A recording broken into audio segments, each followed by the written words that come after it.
Thank you, Lara, for the very nice introduction. My name is Hedde Zeijlstra. I'm a professor of linguistics here at the University of Göttingen. And I would actually like to start with a question. And the question concerns a machine. Suppose there would be some kind of a machine for which you would just put English words in arbitrary order, and the machine would tell you whether that's a correct English sentence or not. So if you say John walks, the machine turns on green and it says that's a fine English sentence. But the moment you would enter John walk or Bill coffee likes, it would say that it is a bad sentence and switch on red, etc., etc. Now I have a question for you. Does such a machine exist? You don't think so? Well, if you look at automatic translations, all kinds of computer software, indeed, by and large, they're not ready to create such a program. At the same time, you might say there's hundreds of millions of such machines. It's us. Every human being knows of every word order in his or her native tongue, whether that's a grammatical sentence, a sentence that is fine or not. So every human being knows for at least one sentence for every possible word order, whether it's a correct word order or not, and what this sentence means. We might say that every human being knows at least one native language. That's the language that we hear starting when we're born and that we grasp and capture by the age of 6, 7, almost completely. The question is, what does it mean to know a language? Well, there are three aspects. First of all, when you need to learn a language, you need to know what the words or word parts are of such a language. Secondly, you have to know what the rules are of that language. And rules are nothing but rules that tell you, well, you can combine these words with each other, and those words you cannot combine with each other. And thirdly, you would need to know how the sentences you create by means of these words and those rules, how you can use them in a conversation, in a dialogue, or even in a stream of thought when there's nobody else to conversate with. That means that language is about knowledge. It's about knowledge of word, particular grammatical rules, and usage rules. And this also means that linguistics, sometimes opposite to what people think, is really a cognitive science. It's about understanding what goes on in the human mind and therefore in the human brain. So there are three parts of knowledge, as I already indicated. The knowledge of the words, that sometimes people call the lexicon. The knowledge of all the rules we apply in our native language, that's the grammar. And then the knowledge of language usage, which is commonly referred to as pragmatics. And let us give some examples of each of those rules. So one of the striking facts of human language, and this goes back to the Swiss philosopher de Saussure already, is that a word, which is in a way the basic unit of grammar, is a purely arbitrary mapping between some form and some meaning. So we have the form, say, bad, and there's some meaning to it that you can see in the picture, a thing to lie on or to sleep on, etc.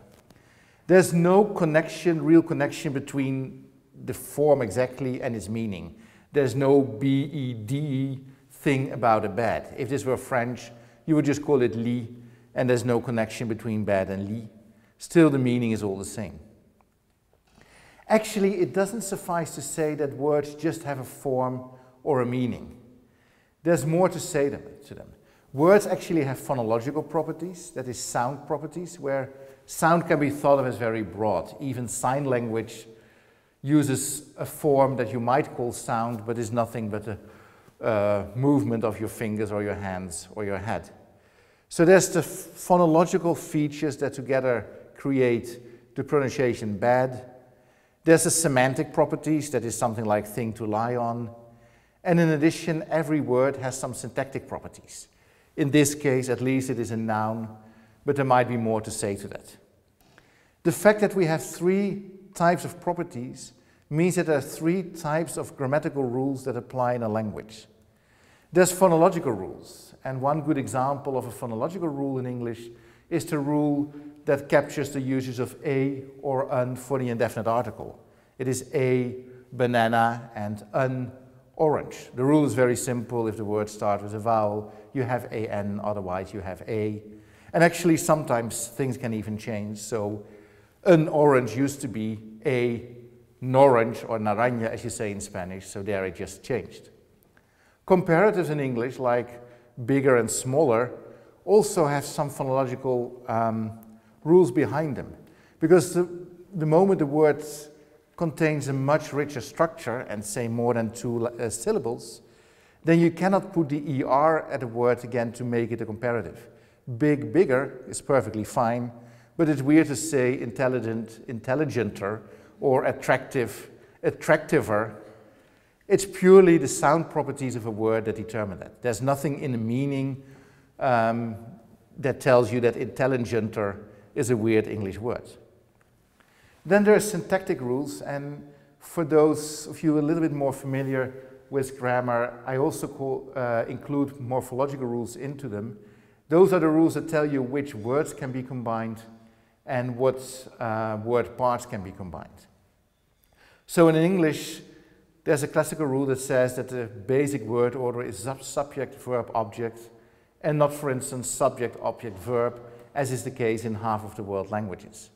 So in English you say Ahmed plays the violin and not Ahmed the violin plays. The latter sounds weird, though it is a canonical word order in languages like Japanese, Hebrew, and many more. So that's a specific syntactic rule of English. Another syntactic or morphological rule, as you wish, concerns verbal agreement. In English, a third-person singular verb receives an additional S that all the other finite verbs don't receive. So it is Susan walks, but Mary and Susan walk. Those are good examples of English syntactic and morphological rules. And finally, there are semantic rules. So Mary killed Bill is perfectly fine. Ethically, you might raise some questions, but as a linguist, there's really nothing wrong with Mary killing Bill. But there would be something wrong with Mary killing, because then the meaning of kill requires that there's some additional argument that should be present that is actually absent. It's not impossible to come up with a situation where you could actually say that. But what is perhaps even harder is to add a third party in the killing relation. Mary killed her father, her wife. Grammatically, it's not so bad, but the meaning is extremely hard to perceive. It's an impossible sentence for the reasons that the meaning of kill doesn't allow you to have three parties involved. Another example of a semantic rule would be something like but continuations. Everybody but Susan left the party is perfectly fine. Somebody but Susan left the party is very weird. Grammatically, the two sentences are identical, so it's really the meaning difference between somebody and everybody that does the job here. Those are all examples of grammatical rules that tell you which words and which word parts can be combined with each other. Finally, there's pragmatic rules. So suppose that you're a teacher of a class and nobody shows up. And the day after, a colleague asks you, well, how many students show up? You could answer, not every student showed up. But that is very weird in this context. Meaning-wise, it's fine. You don't lie if you say that not every student showed up. It just feels almost like cheating, because the hearer will probably understand the sentence like not every student showed up as the large majority did. There's nothing literal in that sentence that tells you that. It's a pragmatic rule that in this particular case, and we will say more about it later, tells you that you should be as informative as possible, and otherwise you violate at least some rule of language usage. Another well-known example concerns passing the salt. Suppose you're sitting at a dinner table and you ask your neighbor who's in reach of the salt, can you pass me the salt? It would be very weird if the person next to you says, yes, I can, and continues eating or drinking wine. It's weird. But it's even more weird that it is weird, because you ask a literal question, can you do that? And the person says, yes, I can do that.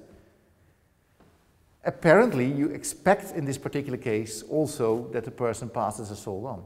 There's actually nothing that tells you that. So there should be rules that tell you that in this particular situation, you ought to do that. Now, language altogether concerns all these rules, different types of knowledge, knowledge of lexical rules, grammatical rules, and pragmatic rules. And native speakers, at least native adult speakers, know all these rules unconsciously. There's presumably nobody who asks you why existential quantifiers are bad with a but continuation, but universal quantifiers are. At least if you haven't done any introduction to semantics, presumably nobody will have addressed that question to you in your entire life. At the same time, everybody knows this perfectly. Everybody shares on these judgments. Now, what the job is of a linguist is actually to uncover these rules, to make conscious what is already unconsciously known. Now, why would we do that? Well, to know how a language works and to know what kind of rules speakers of a language have in their mind when they use the language can be of help for various sort of things. It may apply to second language learning. Understanding how people learn a language is, of course, very helpful when you want to teach them a language. But also people who have like a speech deficiency or another kind of language disorder might be very much helped if the person who does the treatment also knows what's actually going on. Automatic translation is, of course, another application of linguistics. And even though all these applications are very useful and even more important, it's not the only reason why linguists study language. What they ultimately after are understanding human cognition. And language is one of the almost prototypical examples of human cognition, of the kind of knowledge that is in our mind. So understanding language may also help us in understanding how thinking goes on, or planning, or how various kinds of social relationships are constituted. What is behind music is something that linguists can tell you something about as well. What ultimately linguists are after is what is going on in the human mind, and therefore in the human brain. Now, if you want to know how something works, and in this particular case we of course talk about the human brain, there's two things how you can look at the way it works. You might engineer it, and that is you just look at the mechanics themselves, but there's also another way of understanding how something works, and that is by looking at the way how these mechanics function. Let us use an example. Suppose you want to try how a car works. What you might do is open up the car and look at the motor and try to see what all the parts of the motor are, and then you look a little bit on the left side of the picture here, and a good engineer can tell you why this altogether makes the car being able to drive. But you could also look at a different way of seeing how a car works, and that is just how can you use a car. And ultimately, when you use a car, you figure out that there should be some kind of device that uses gasoline and in return can bring the entire thing into movement, and that there's things that stop the movement known as brakes and things as steers. If you test a car well enough, then you can in a way backward engineer into all the parts of the car and understand from that angle, perhaps just as good as from the other angle, how a car actually works. Now, for language and the human brain, you might do the same thing. You might just open up some skull and see what's going on. And in the field of neurolinguistics, many people are very active in doing this. And they try to see what brain regions are connected to what parts of the grammar or of the language, and maybe different brain parts are connected to lexical rules and other brain regions are connected to grammatical rules of some kind. At the same time, it is very hard to make very strong conclusions just on the basis of what goes on in the brain when it concerns language. It's a necessary approach, but it's definitely not a sufficient approach in order to understand what is going on in the human brain. So just as in the example of the car, where you can look at the motor, but also at the way that the motor can be used, you can do exactly the same thing with language. You can look in the brain, but maybe even more telling might be just to see what is possible when you use a language and what is not. And that means that investigating this machine that we started with is almost equally, if not better, an instrument in order to understand what goes on in the human mind or brain. Now, what I would like to do now is to focus on one particular principle that has been known to be active for almost 2 centuries, century and a half, as a valid or almost valid linguistic principle. That's the principle of compositionality that has been named after Gottlob Frege, who was the first to suggest something along these lines. Gottlob Frege, you can see him in the picture, used to live twice in Göttingen, so he hated it, by the way, but never mind about that. And what Frege suggested was that the meaning of a sentence follows from the meaning of its parts and the ways these are structured. In a way, language meaning is like the linguistic counterpart of a fruit salad. If you put in bananas, apples, and oranges all together, the result is still to taste to bananas, apples, and oranges, and not all of a sudden to strawberries. Same goes on with language. So take the most often used linguistic example, John loves Mary. Well, we instantly and intuitively know what it means. It doesn't mean that I have to do the laundry. It also doesn't mean that Peter loves Henry. And even more closely, it doesn't mean that Mary loves John. John loves Mary means that there is a love relation between John and Mary in such a way that John is the lover and Mary is the loved one. Not necessarily reverse, because love, unfortunately, is not a reverse predicate. Then again, that gave us world literature. What this also tells you is that language or sentences must be structured. The relation between John and Mary is not a symmetric one. So if you look more closely at the structure of this sentence, the fact that the meaning follows from the parts and the way they are structured tells you that in a way loves and Mary should be closer connected than, say, loves and John. What John does is not so much love in general, it's loving Mary that he does. For linguists, and especially syntacticians, the way to do that is like this. You, in a way, connect the parts and combine them into what is called trees. So we can create a predicate, like loves Mary, existing of the part love and the part Mary, and you can create a predicate, John loves Mary, that you combine with John, and altogether you get the sentence, John loves Mary. That means that from this principle of compositionality, we can already deduce that sentences are not just combinations of words, they have a very clear internal structure. And if you're not convinced yet, let's look at another example that is kind of typical for the place where we are now, namely the sentence, I saw astronomers with a telescope. This sentence actually has 2 meanings, even though the words for both meanings are the same. One meaning is that there's a bunch of astronomers carrying a telescope and I'm watching them. And that's the meaning that you can actually see in this particular structure. There's a single object consisting of astronomers and with a telescope, and it is this object that is being seen by me. But there's also another reading, namely where I have a telescope and at the other side of the telescope, some kilometers away, is a bunch of astronomers.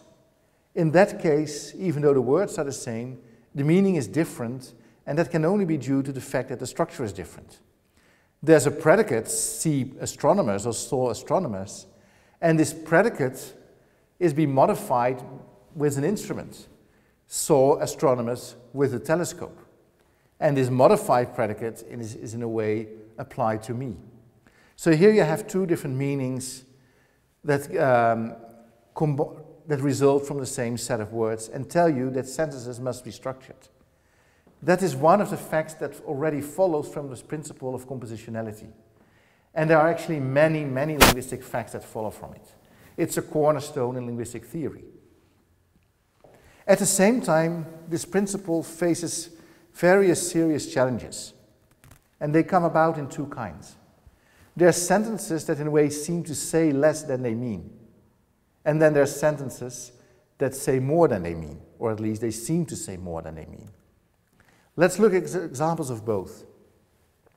Suppose somebody asks you, who did you see at a party? And you would answer Bill, or Bill I saw. That sentence is supposed to mean it's only Bill. If you saw John and Mary at the party, or if you saw Bill and Mary at the party, you would not just say Bill. So when you just say Bill as an answer, it is felt to mean only Bill. But the sentence lacks the word only. If you say don't drink and drive, there's more meant to this sentence than it's actually saying there. It means don't drink and drive at the same time, or maybe even in a particular order. It would be silly to say, I don't drink and drive. First I drink, then I drive. But there's nothing in the literal meaning of this sentence that tells you that this must be the case. Again, can you pass me the salt? We already saw it. Means actually, pass me the salt. And if you say some students fail the test, then what you intend actually is that not all, but still some students fail the test. You obviously don't mean that all the students fail the test. Now, on the other hand side, there's also sentences where the reverse is the case, where you say more than you actually mean. Again, an example with students. The students must obligatorily register themselves. Sounds perfectly natural, but actually there's two expressions that both indicate an obligation, must and obligatory. But this sentence doesn't have the complex, weird meaning that it would be obligatory, that the students register themselves. So in a way, one of the two elements, either must or obligatory, is redundant, that is superfluous. A phenomenon that I work myself on quite a bit concerns multiple negations. In many varieties of English, you just can add any negation you like. I ain't seen nobody nowhere just means I didn't see anybody anywhere. 3 negations, but you can also have 2 or 4 or 6 for that matter. Meaning-wise, there's only one. That means that one of these negations, or 2 of them, are actually, again, purely superfluous. More close at home, why do you say John walks? Why don't you just say John walk? That the subject is third person singular already follows from John. There's nothing in the S of walks that you need to know to get that reading.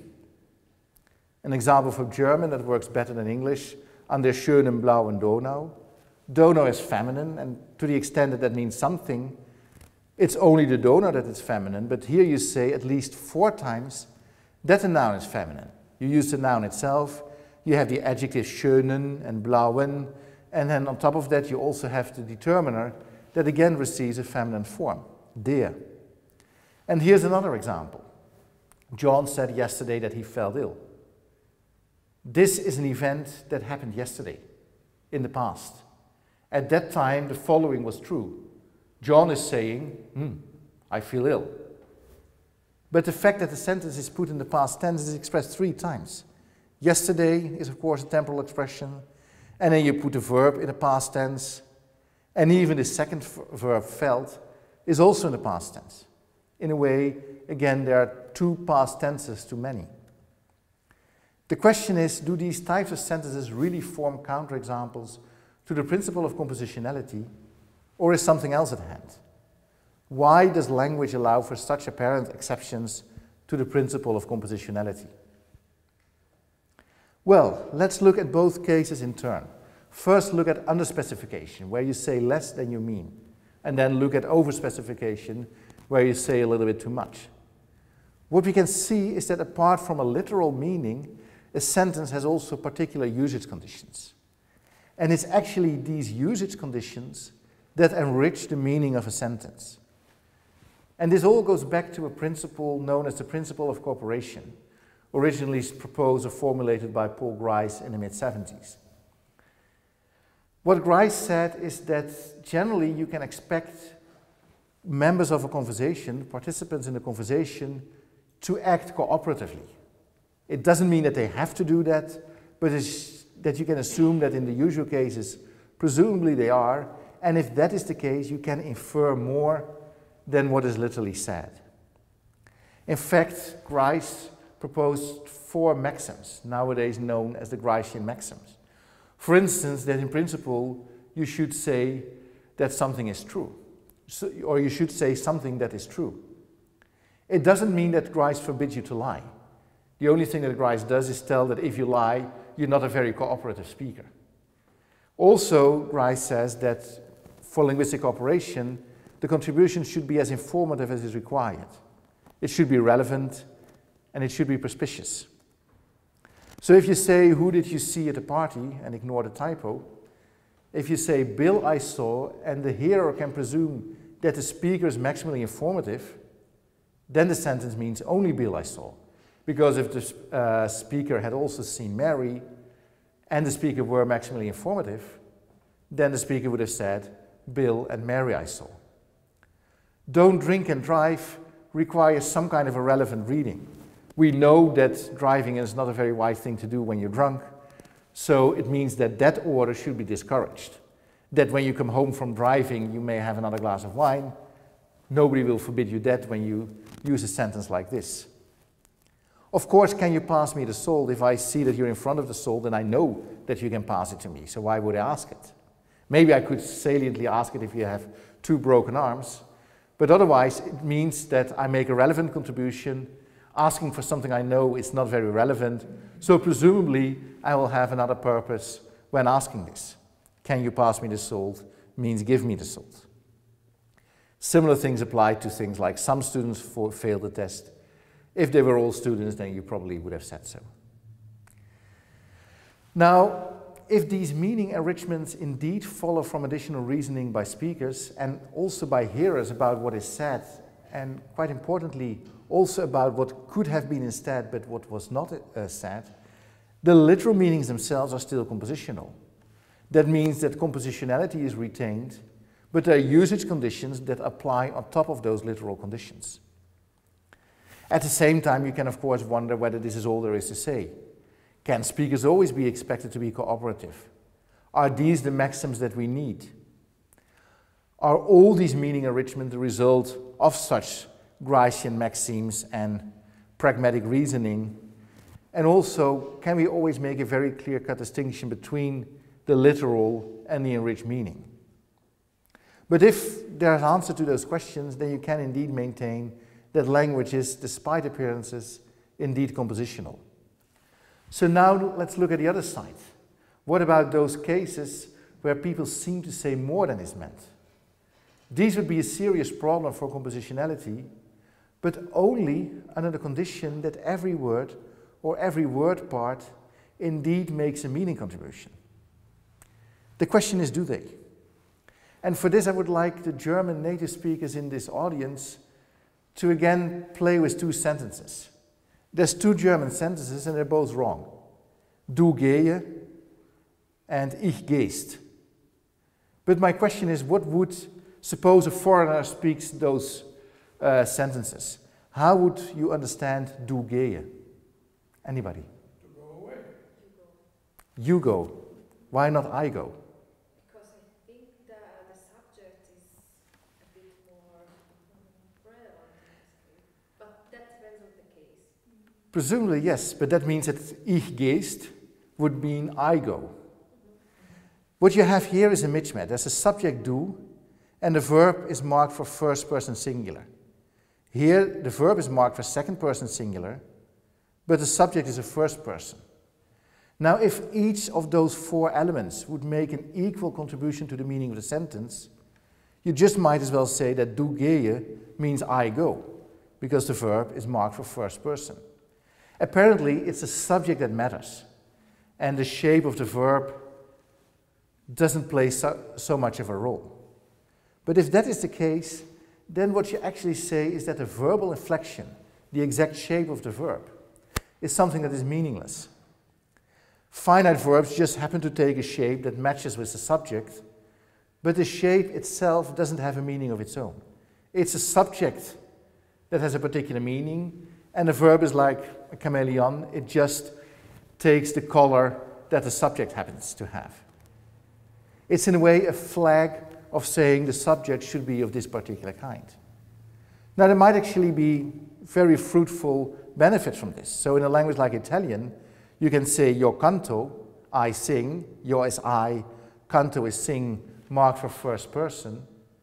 But since the verb already tells you what the form of the subject is, what kind of subject you have here, you actually leave it out. You can say canto in Italian, it means I sing. What you don't do is pronounce a subject. The o of canto is not a subject. It's the shape of the verb that tells you that the subject must be a first person. And since you already know that, well, why pronounce the subject? There's already too much work in life anyway. But if this is the case, you might play with this to other cases as well. Some people have argued that in a sentence like the students must obligatorily register themselves, obligatorily is the word that really tells you there's a kind of an obligation, and must is just a flag that tells you that there is such an expression present. If must appears in a sentence outside a word like obligatory, then you can understand it as if it were still present. Therefore, the students must register themselves still means that there is some kind of an obligation that the students register themselves. Same for negation. I ain't seen nobody nowhere. Is it really the case that in these varieties of English, nobody means nobody and nowhere means nowhere? It could also be the case that nobody just means something like anybody and nowhere means something like anywhere, but they in addition flag that there is some kind of negative element present. In this case, ain't. If that were the case, then it would be almost the same as is the case with John walks. The S flags the present of a third person singular subject. The shapes of the adverb and the determiner in this case, the article, tell you that the noun that is to come must be a feminine noun. And if you say John said yesterday that he felt ill, then the past tense forms of both to say and to feel only indicate that the sentence takes place in the past. You can specify that by saying it explicitly, namely that it was yesterday, or you can leave it out and then the sentence just means that it was at some point in the past, but you don't know exactly when. Now, if these additional, these redundant or superfluous markers are indeed meaningless, then again they don't form a problem for the principle of compositionality. They simply don't bring in any meaning, so that means that they cannot disrupt or intervene with the meaning that the sentence already has. And if that is the case, then the principle of compositionality is not challenged by either side. And again, this is the way that linguists perceive, and it's not the case that all these analyses are uncontroversial. Linguists have various alternative analyses for some of these phenomena as well. And of course, you may wonder whether there's indeed things like unpronounced words, whether there are indeed meaningless elements. Is it truly the case that this is the only way to circumvent the problems that compositionality raises, or might there be other things? But set that aside, the fact that it is possible to retain the principle of compositionality means that one of the core understandings in how language and therefore the human mind and brain work can be taken for granted. At the same time, and this is a question that a linguist almost faces every day, the question arises as to why there are these cases where you say more than you think or where you say less than you think. Why would you sometimes say more? Why would you sometimes say less? Why not just be transparent, say what you need, no more, no less? Well, maybe it is not that easy to always do that. And for this, I will give two different examples. One concerning the future and one concerning negation. Let's look at the future first. Take French. French is a language that has particular markers present on a verb to express the future tense. Je parlerai, I will speak. Tu parleras, il parlera. Now, for those of you who are French, and I know there's at least some native speakers of French in the audience, there is something striking about these forms. They ought to look a little bit familiar. Why? What are they? Anybody?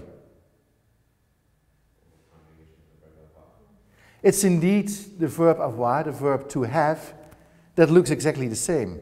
J'ai, I have, tu as, you have, il a, he has. Apparently, and I don't think many speakers of French realize this, you may put a sentence in the future by just adding a form of to have. But why do that? Well, for this we have to dive into history. If you were fluent in Latin, you could say things like Mariam amabo. Classical Latin, like French, had a separate word part, the beau element here, that put a sentence in the future. And it meant something like, I will love Mary. But this was a very small, weak marker that in the course of time just eroded. It disappeared. At the same time, once every now and then you need to say something about the future, but there was no way to express the future. So in late Latin, like the Latin around the 7th century, you had to use something else. You had to use some kind of an auxiliary that was already present to talk about the future. And just like in English nowadays, in those days, the word to have could be used as a general modal expression, something like must. You have to leave means you must leave. You have to do that, you have to be in those varieties could also mean you must do that. But if you must do something in the future, that's very similar to saying that you will do something in the future. So what people did is when they talked about the future was to use a form of to have. It didn't literally mean the future, but it could be used as such. And then, well, if you pronounce avoir or aber 20 times fast after each other, you already feel that it gets shortened and shortened. And it gets shorter forms. Old Spanish already used edes for you have. And in French you see that the forms are even shorter and part of the verb. Actually, what's even more interesting is that in French, these forms, that in a way are very similar to the way that Latin used future tense forms, are again about to disappear. Je vais venir is a more colloquial way of saying that you will come, where again you use an auxiliary verb that doesn't literally mean will, but has a meaning close to it. And the cycle is complete. Every now and then you have word parts that really mean future tense. They disappear, you use an additional expression, and that expression at some point gets shortened and becomes a future tense marker of itself. And here you can see the cycle once more. Similar cases can be attested for other phenomena as well. Take, for instance, negation. And here we go to the 8th century, Beowulf. A number, not relatively rare, but still a number of cases of negative sentences contained one word like no. No, ik me, blah, blah, blah, blah. And this was the way of rendering a sentence negative in those examples. But what you saw in the more dominant number of negative sentences in Beowulf is that actually not only this word no was used, but in addition a second word ne. This ne was always put in front of the verb. Now, if you look at varieties of English later on, this is Alfred Lives of Saints, roughly 12th century. Again, you have obligatory two negative words, ne and na. The old no was gone, ne took over, but got assisted by na.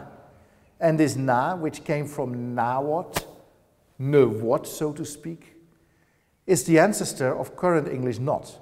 Ne what, not, as it was pronounced in the 13th century, and it became the not, as you know it, for instance, from Chaucer in the 14th century. He gave not of that text a pulled hen. He didn't give a thing about that text. Later on, English just received one single word for negation, not. You might think that's the way we know it now. But that's not the case. In modern, contemporary English, we actually have two negative words. The word not and the abbreviated nt, as you can hear it in didn't. And they're really different words. For instance, if you make the question negative, you would say, did you not buy a car? But you don't say, did you not buy a car? Instead, you say, didn't you buy a car? So again, we have a cycle here. A negative cycle, and the cycle even changes as we speak. What we see is that already in some varieties of English, people use the two negative words, nt and not, in the same time. There's a number of American English varieties, and you find them most notably in rap text, where you can say things like, can't you not find an answer here? Or my favorite, no, you don't not have the right to talk about we if you think that we includes me. The idea that there is this cycle behind negative expressions is relatively old. The Danish linguist Otto Jespersen already suggested it in 1917, and the observation holds for many languages.